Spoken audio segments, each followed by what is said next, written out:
Discours du président en français, texte projeté en néerlandais, le positionnement du jeune parti pro-Bruxelles est simple. 2 listes régionales, une pour chaque langue. Pro-Bruxelles se revendique le premier parti bilingue de Belgique et compte bien se faire une place dans le paysage politique.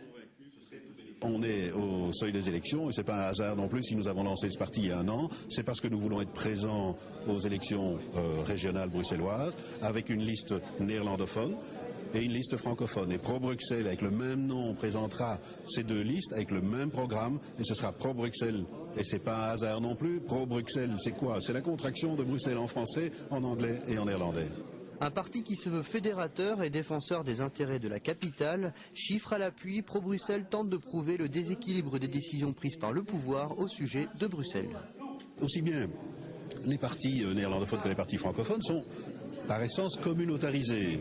Et donc, toutes les décisions qui seront prises seront toujours prises en fonction de la majorité de leurs électorats respectifs, à savoir les Flamands de Flandre ou les francophones de Wallonie, donc les Wallons, au détriment des Bruxellois. Et finalement, les Bruxellois sont toujours minorisés au sein de leur propre parti. Et donc, c'est ce qui nous a poussé à créer un parti qui, véritablement, veut porter la voix des Bruxellois.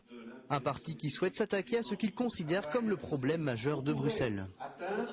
Le taux de chômage, qui est extrêmement élevé. Et ce taux de chômage, il est en fait principalement dû à la mauvaise formation de nos jeunes et leurs caractéristiques unilingues.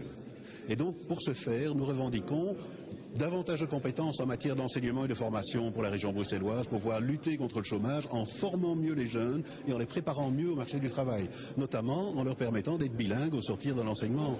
Un projet louable évidemment, mais le chemin est encore long. À 2 mois et demi des élections régionales, Pro-Bruxelles doit encore atteindre les 24 000 signatures des électeurs, 20 000 francophones et 4 000 néerlandophones, le prix à payer pour promouvoir une identité régionale.